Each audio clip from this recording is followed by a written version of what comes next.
मेरे प्रिय भक्तजनों, आज सुनेंगे जितिया व्रत की कथा।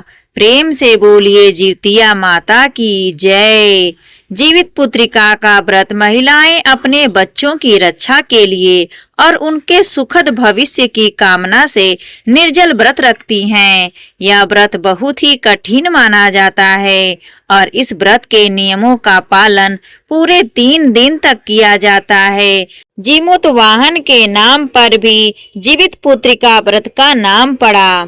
तो आइए आपको बताते हैं कि जीमूत वाहन भगवान कौन हैं, उनकी कथा क्या है। आज की इस वीडियो में आप जितिया व्रत की 5 पौराणिक कथा एक साथ सुनेंगे। पहली पौराणिक कथा के अनुसार गंधर्वों के राजकुमार का नाम जीमूत वाहन था। वे बड़े उदार और परोपकारी थे। जीमूत वाहन के पिता ने वृद्धावस्था में ही वानप्रस्थ आश्रम में जाते समय इन्हें राज सिंहासन पर बिठाया, लेकिन इनका मन राजपाठ में नहीं लगता था, तो वह राज्य का सारा भार अपने भाइयों पर छोड़कर खुद भी वन में पिता की सेवा के लिए चले गए। वहीं पर उनका विवाह मलयवती नामक राजकन्या से हो गया। एक दिन वन में घूमते हुए जीमूत वाहन भगवान काफी आगे चले गए। तब उन्हें एक वृद्धा रोती हुई दिखी। जीमूत वाहन ने उनसे पूछा तो वृद्धा ने रोते हुए कारण बताया कि मैं नागवंशी स्त्री हूँ और मेरा एक ही पुत्र है। पक्षी राज गरुड़ के समक्ष नागों ने उन्हें प्रतिदिन खाने के लिए एक नाग सौंपने की प्रतिज्ञा की हुई है और आज मेरे पुत्र की बलि का दिन है, इसलिए मैं बहुत परेशान हूँ। तब जीमूत वाहन ने वृद्धा को ढांढस बताते हुए कहा कि तुम चिंता मत करो और डरो भी मत, क्योंकि मैं तुम्हारे पुत्रों के प्राणों की रक्षा करूंगा। आज उनके बदले में मैं खुद अपने आप को उसके लाल कपड़े में ढककर वधशिला पर लेट जाऊंगा। ऐसा कहकर जीमूत वाहन ने पुत्र के हाथ से लाल कपड़ा ले लिया और वे उसे लपेटकर खुद को बलि देने के लिए चुनी हुई वधशिला पर लेट गए। नियत समय पर गरुड़ बड़ी तेजी से आए और वह लाल कपड़े में ढके हुए जीमूत वाहन को पंजे से दबोचकर पहाड़ की ऊंची चोटी पर जाकर बैठ गए। अपने चंगुल में गिरफ्तार प्राणी की आंख में आंसू और मुख से चीख पुकार निकलते हुए ना देखकर गरुड़ जी बड़े आश्चर्य में पड़ गए। उन्होंने जीमूत वाहन से उनका परिचय पूछा। जीमूत वाहन ने सारा वृत्तांत सुना दिया।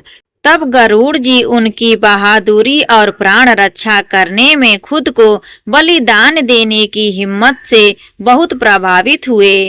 प्रसन्न होकर गरुड़ जी ने उन्हें जीवन दान दे दिया और नागों की बलि न लेने का भी आशीर्वाद दिया। इस प्रकार जीमूत वाहन के अदम्य साहस से नाग जाति की रक्षा हुई और तब से जीमूत वाहन को भगवान के रूप में पूजा जाने लगा और तभी से पुत्र की रक्षा करने के लिए जीमूत वाहन भगवान की पूजा प्रार्थना शुरू हो गई।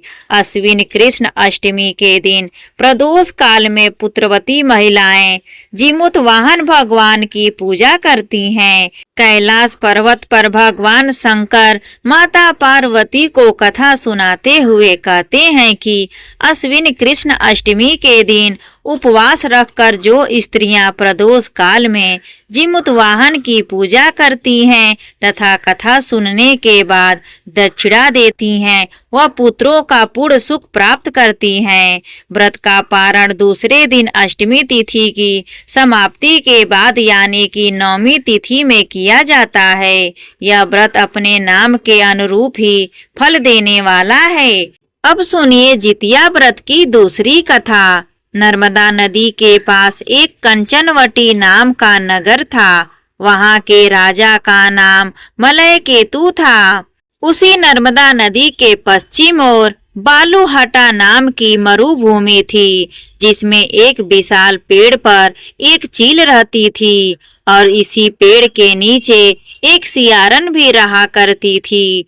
चील और सियारन दोनों ही बड़ी पक्की सहेलियां थी। कुछ महिलाओं को जितिया व्रत करते देखकर एक दिन चील और सियारन ने भी यह व्रत करने का संकल्प ले लिया और दोनों ने ही भगवान श्री जीमूतवाहन की पूजा और व्रत करने का प्रण ले लिया।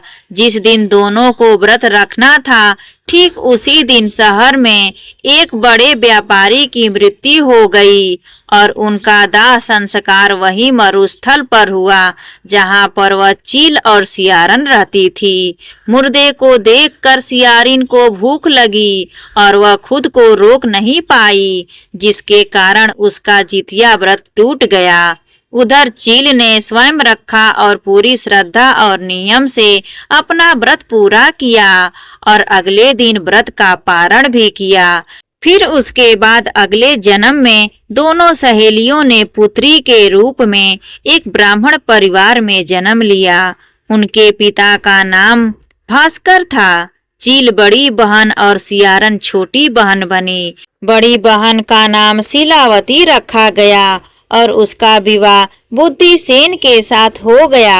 छोटी बहन का नाम कपूरावती रखा गया और उसका विवाह इस शहर के राजा मलय केतु से हो गया और छोटी बहन कपूरावती इस प्रकार कंचनवटी नगर की रानी बन गई। अब भगवान के आशीर्वाद से बड़ी बहन शीलावती को 7 पुत्र हुए, लेकिन इधर कपूरावती के बच्चे जन्म लेते ही मर जाते थे। कुछ सालों के बाद शीलावती के 7 पुत्र बड़े हो गए और राजा के दरबार में कामकाज करने लगे। उन्हें देखकर कपूरावती मन में ईर्ष्या और जलन की भावना करती थी। इस ईर्ष्या की भावना में एक बार कपूरावती ने राजा से कहकर शीलावती के 7 बेटों के सर कटवा दिए। फिर उन 7 सिरों को साथ में बर्तन में डालकर ढक दिया और शीलावती के पास भिजवा दिया। यह सब देखकर जीमूतवाहन भगवान ने मिट्टी की सहायता से 7 भाइयों के सिर बनाए और सभी सिरों को धड़ से जोड़कर उन पर अमृत छिड़क दिया, जिसके कारण वे 7 भाई फिर से जीवित हो गए और खुशी खुशी घर लौट आए। रानी ने जो कटे हुए सिर भिजवाए थे वे सब फूल बन गए। कपूरावती इधर बच्चों की मृत्यु का समाचार पाने को बड़ी बेचैन थी, लेकिन जब उसे इस बात का पता चला कि उसकी बहन के सारे बच्चे तो जीवित हैं, तब वह अपनी बड़ी बहन के घर गई और वहां सबको जीवित देखकर आश्चर्य में पड़ गई और बेहोश हो गई। जब कपूरावती को होश आया तब उसने अपनी बड़ी बहन से सारी सच्चाई बता दी और अपनी गलती का पश्चाताप भी किया।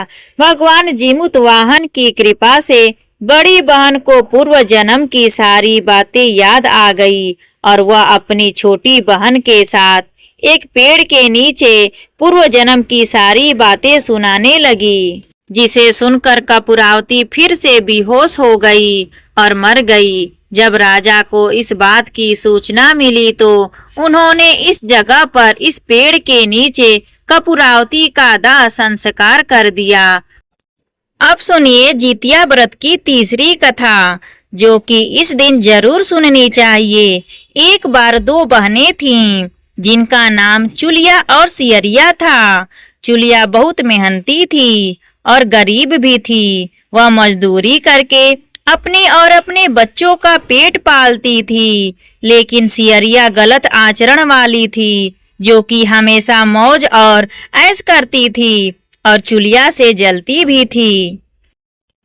हर वक्त सियरिया यह सोचती थी कि चुलिया इतनी खुश कैसे रहती है और चुलिया की हंसी खुशी सियरिया से सहन नहीं हो पाती थी, जिसके कारण सियरिया चुलिया के संतानों को सताने का कई बार प्रयास कर चुकी थी और कई बार उसके बच्चों को खत्म करने की कोशिश भी कर चुकी थी। लेकिन चुलिया की तपस्या और व्रत के कारण उसके बच्चे हमेशा सुरक्षित बच जाया करते थे। एक दिन सियरिया चुलिया के सभी बच्चों को लेकर जंगल में लकड़ी चुनने के लिए चली गई और वहां जंगल में लकड़ियां चुनते चुनते जब बच्चे थक गए तो थोड़ी देर के लिए सो गए। बच्चों को सोया देखकर सियरिया ने सभी बच्चों के सिर कटवा दिए और टोकरी में रखकर वापस घर आ गई और चुलिया को वह टोकरी भेंट में दे दी और कहने लगी, दीदी मैं जंगल से आपके लिए नारियल लाई हूँ, बच्चों को खिला देना। चुलिया ने उस टोकरी को उठाकर देखा नहीं और किनारे पर रख दिया और अपने बच्चों का इंतजार करने लगी। जब शाम से रात हो गई और बच्चे वापस नहीं आए तब वह बहुत परेशान हुई और बहुत घबरा गई। बहुत ही करुण स्वर में जोर जोर से रोने लग गई। करुण भरी पुकार को सुनकर, उसके रोने चिल्लाने को सुनकर देवी पार्वती जी से और भगवान शंकर से रहा नहीं गया। तब देवी पार्वती जी ने महादेव जी से कहा, हे प्रभु, कोई दुखियारी बहुत रो रही है, उसके रोने में बहुत दर्द छुपा है, यह मुझसे सहन नहीं हो पा रहा है। प्रभु, हमें चलकर देखना चाहिए कि कौन रो रहा है और क्यों रो रहा है। तब महादेव जी ने कहने लगे, देवी यह मृत्यु लोक है और यहाँ पर यह सारी साधारण सी बात है, लेकिन पार्वती जी की ही हट के कारण महादेव जी को उनके सामने झुकना ही पड़ा। चुलिया के पास जाकर उसके रोने का कारण पूछने लगे। महादेव जी के पूछने पर चुलिया ने अपने रोने का सारा वृतांत विस्तार से बता दिया। शंकर जी ने जब ध्यान लगाया तो उन्होंने चुलिया के बच्चों को जंगल में मृत पाया और यह जानकर देवी पार्वती बहुत दुखी हुई। तब उनके अनुरोध पर भगवान शंकर ने उन बच्चों को पूर्ण जीवित कर दिया। बच्चे नींद से उठकर मौसी को ढूंढ रहे थे, लेकिन मौसी वहां पर नहीं थी। फिर बच्चे डर कर किसी तरह भटकते भटकते घर पर आ गए और उनकी मौसी ने उनके साथ जो कुछ किया था सब कुछ अपनी माँ के सामने सच सच बता दिया।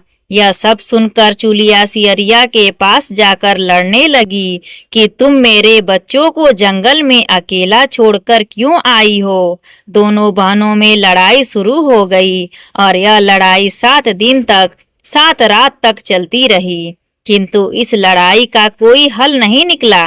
जिसके बाद दोनों ने उस जंगल में तपस्वी को घटना सुनाई। घटना को सुनने के बाद तपस्वी ने दोनों को आदेश दिया कि तुम दोनों जाकर पास में खेल रहे बच्चों को बाल से पकड़कर घसीटते हुए मेरे पास लेकर आ जाओ, उसके बाद मैं निर्णय करूंगा। चुलिया बच्चों की माँ थी, उससे बच्चों की पीड़ा देखी नहीं जा सकी। उसने महात्मा के वचनों का पालन नहीं किया। उधर सियरिया दौड़ती हुई गई और खेलते हुए बच्चों को बाल से पकड़कर खींच कर ले आई। जिसके बाद तपस्वी ने सियरिया को यह श्राप दे दिया कि हर जन्म में इसी प्रकार तू सदैव जलती रहेगी और दुखी होती रहेगी। जो महिलाएं किसी बच्चे को पीड़ा और माँ की ममता को नहीं जानती हैं, जीवन भर धरती पर दुखी भोगने के अलावा और कुछ नहीं कर पाएंगी। अब सुनिए जितिया व्रत की चौथी पौराणिक कथा।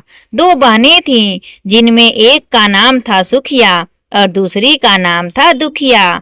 दोनों का भाग्य उनके नाम जैसा ही था। दुखिया बहुत गरीब थी और दुखी रहती थी। सुखिया बहुत अमीर थी और बड़े सुखी से रहती थी। दोनों एक ही गांव में रहा करती थीं। दुखिया सुखिया के घर का काम करती, साफ सफाई करती, खाना बनाती थी और जो वहां बच जाता था वह खाना सुखिया दुखिया को दे दिया करती। इसी तरह दुखिया का घर चलता था। समय बीतता गया। दोनों के 2 बच्चे हुए। सुखिया को 2 बेटे और दुखिया को भी 2 बेटे हुए। अब जब जितिया का व्रत जब आया तो दोनों बहनें जितिया का व्रत रखने लगीं। दुखिया सुखिया के घर में काम किया करती थी। व्रत के दिन दुखिया ने सुखिया के घर जो चावल फटका, उससे जो खुर्दी निकली या भूसा निकला, उसे तो उसने अपने लिए रख लिया। और साफ चावल सुखिया को दे दिए। फिर साग को चुना, पत्तियों को डंठल से अलग किया। बढ़िया वाला साग सुखिया के लिए रख दिया और जो डंठल था वो अपने लिए रख लिया। अब दुखिया ने सुखिया के घर का सारा खाना बना दिया और अपने घर चावल की खुर्दी और साग की डंठल लेकर चली गई बनाने के लिए। खुर्दी का चावल और साग की डंठल बनाकर वह खाना उसने अपने बच्चों को खिलाया और खुद भी खाया।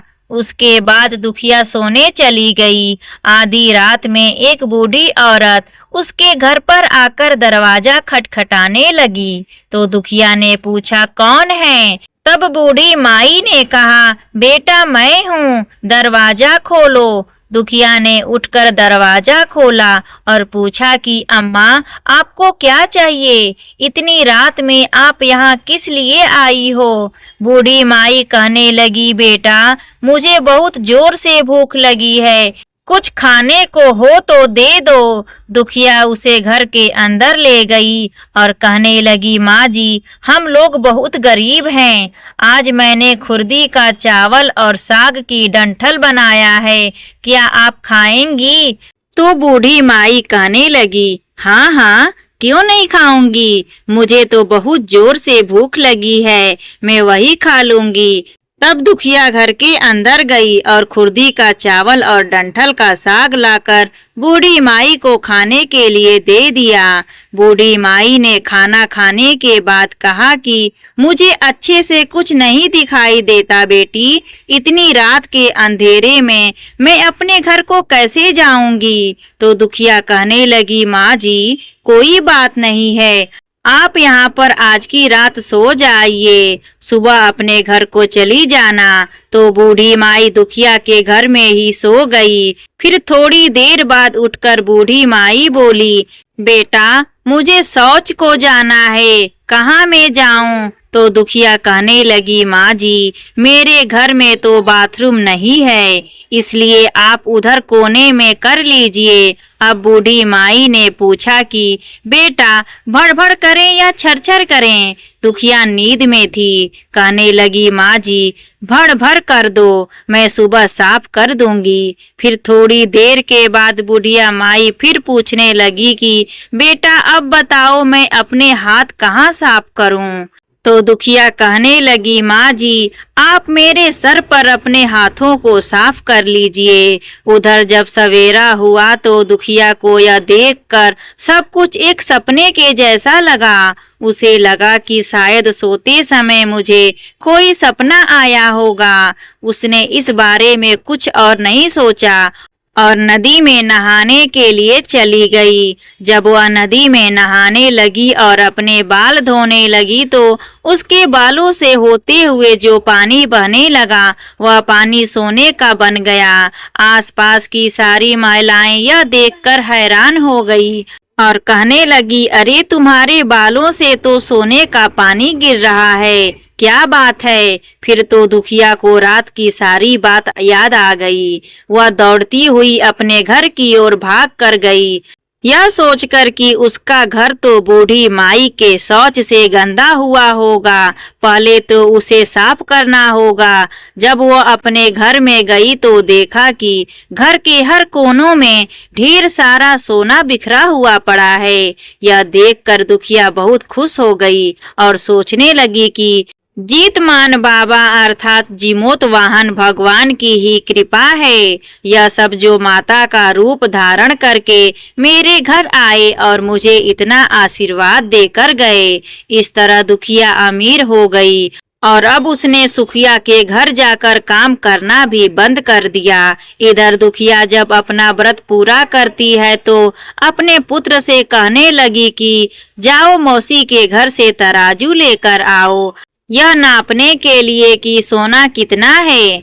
बच्चा बहुत खुशी से सुखिया मौसी के घर गया और तराजू मांगने लगा। तो सुखिया ने पूछा, तराजू पर क्या तुम्हें तौलना है? तो बच्चा बोला, मौसी मेरे घर में बहुत ढेर सारा सोना है। तो सुखिया कहने लगी, हाँ खाने के लिए तो तुम्हारे पास कुछ भी नहीं है और सोना नापोगे, झूठ बोलते हो मेरे से। तो बच्चा कहने लगा, नहीं मौसी, मैं झूठ नहीं बोल रहा हूँ। सुखिया सोचने लगी कि जब तराजू मांगा है तो कुछ ना कुछ तो जरूर तोलना ही होगा, इसलिए उसने तराजू के नीचे गोद लगा दिया कि जो भी तोलेगा वह थोड़ा सा इसमें चिपक जाएगा। दुखिया इधर जब तराजू पर सोना तोलने लगी तो कुछ सोने के टुकड़े उस गोद में चिपक गए। उधर जब वह बच्चा तराजू लौटाने वापस गया तो सुखिया ने तराजू को उलट पुलट कर देखा तो उसे तराजू में सोना लगा हुआ मिला। सुखिया सोचने लगी कि इसके पास जरूर कहीं न कहीं से सोना आया होगा, इसीलिए तो वह इतने दिनों से मेरे घर भी काम करने भी नहीं आ रही है। सुखिया उसके घर जाकर देखने लगी कि यह सोना कहाँ से आया है। जब सुखिया दुखिया के पास जाकर पूछती है कि तुम्हारे पास इतना सोना कहाँ से आया है कि तुम्हें सोने तौलने के लिए तराजू की जरूरत पड़ गई, तो दुखिया ने उस रात की सारी कहानी अपनी बहन सुखिया को बता दी। दुखिया का मन एकदम सच्चा था, इसलिए उसने बिना झूठ बोले सारी बात सब कुछ बता दिया। लेकिन इधर सुखिया ने मन ही मन लालच आ गया कि दुखिया के पास तो हमसे भी ज्यादा धन आ गया है। अब अगले जितिया के दिन मैं भी खुर्दी का चावल और डंठल की साग बनाऊंगी। फिर अगले साल जितिया का व्रत आया। अब दोनों बहनों ने जितिया माता का व्रत रखा। सुखिया के पास हर तरह का सुख था, धन भी था, फिर भी वह जितिया के दिन चावल फटक कर साफ चावल फेंक देती है और खुर्दी उसने अपने पास रख ली। साग को तोड़कर पतिया फेंक देती है और डंठल अपने पास रख लेती है और फिर उसने वही बनाया, खा पीकर पूजा पाठ करके सोने चली गई। और फिर आधी रात में उसके घर में भी बूढ़ी माई आई, दरवाजा खटखटाने लगी। सुखिया आंखें बंद करके सोने का नाटक करती हुई उसका इंतजार कर रही थी। तुरंत दरवाजा खोलकर बूढ़ी माई को उसने अपने घर के अंदर बुला लिया। बूढ़ी माई कहने लगी, बेटा मुझे बहुत भूख लगी है, कुछ खाने को दे दो। तो सुखिया कहने लगी, माँ जी मैंने खुर्दी का चावल और डंठल का साग बनाया है। बूढ़ी माई पहले की तरह बोली, कोई बात नहीं है बेटा, मैं यही खा लूंगी। तो सुखिया ने खाना परोस दिया। बूढ़ी माई को खाना देने के बाद वह सोने के लिए चली गई। तो बूढ़ी माई कहने लगी, बेटी रात बहुत हो गई है, मुझे कुछ नहीं दिखाई देता, मैं अपने घर को कैसे जाऊंगी। सुखिया कहने लगी कि कोई बात नहीं है माँ जी, आप मेरे घर ही आज सो जाइए। थोड़ी देर के बाद बूढ़ी माई फिर बोली कि बेटी मुझे शौच जाना है, मैं कहाँ जाऊं। सुखिया कहने लगी कि कोने में यहीं पर कर लीजिए। थोड़ी देर के बाद बूढ़ी माई ने फिर पूछा कि भर भर करूं या छरछर करूं। इस समय सुखिया को याद नहीं आया कि दुखिया ने क्या बोला था। तो सुखिया बोली, माँ जी छर कर लीजिए। फिर बूढ़ी माई ने पूछा, बेटा अच्छा मैं अपने हाथ कहाँ साफ करूं। तो सुखिया ने कहा, मेरे सर पर साफ कर लीजिए। तो बूढ़ी माई ने अपने हाथ सुखिया के सर पर साफ कर लिया। जब सुबह हुई और सुखिया उठी, उसने देखा कि उसका पूरा घर गंदगी से भरा हुआ है और उसके बालों में भी गंदगी लगी हुई है। यह देखकर सुखिया बहुत दुखी हो गई और उसे बहुत गुस्सा भी आया। वह अपनी बहन दुखिया को बुलाती है और उस पर बहुत गुस्सा करने लगती है। कहने लगी, तुमने मुझे झूठ बोला और मेरा पूरा घर गंदा करवा दिया। तो दुखिया पूछने लगी कि बताओ तुमने क्या कहा है बहन, भड़ कहा है या छरछर कहा है। तो सुखिया बोलने लगी, मैंने तो छरछर करने के लिए कहा था। तो दुखिया कहने लगी, यही तो बहुत बड़ी तुमने गलती कर दी है, तुम्हारे पास तो सब कुछ था, किसी चीज की कमी नहीं थी, फिर भी तुमने लालच किया। देखो मेरे पास तो उस समय कुछ भी नहीं था, तुम्हारे पास तो सब कुछ था। और तुम्हारे घर पर भी जीमूतवाहन भगवान भेष बदल कर आए, लेकिन फिर भी तुमने उन्हें अच्छा खाना नहीं परोसा। मेरे पास तो उस समय कुछ भी नहीं था, इसलिए मैंने उन्हें खुर्दी का चावल और डंठल का साग परोसा था। तुमने अपने घर आए हुए भगवान का अपमान किया है। सब कुछ होते हुए भी तुमने उन्हें साग और भात खिलाया। तुम्हारे पास सब कुछ होते हुए भी तुम्हें लालच नहीं करना चाहिए था, इसीलिए तुम्हारे साथ बहुत बुरा हुआ है बहन। अब सुनिए जितिया व्रत की 5वीं कथा। महाभारत के युद्ध में अश्वत्थामा अपने पिता की मृत्यु से बहुत दुखी था और अपने पिता की मृत्यु का बदला लेना चाहता था, तो जिसके कारण वह पांडवों के शिविर में घुस गया। शिविर में उस समय 5 लोग सो रहे थे, जिसके कारण अश्वत्थामा ने उन्हें पांडव समझकर मार दिया। यह माना गया कि सभी पुत्र द्रौपदी के 5 पुत्र थे, ना कि 5 पांडव। जिसके बाद अर्जुन ने अश्वत्थामा को बंदी बना दिया और उनकी दिव्य मणि भी छीन ली, जिसके कारण अश्वत्थामा ने क्रोध में आकर अभिमन्यु की पत्नी के गर्भ में पल रहे शिशु को भी ब्रह्म शास्त्र के जरिए मार डाला।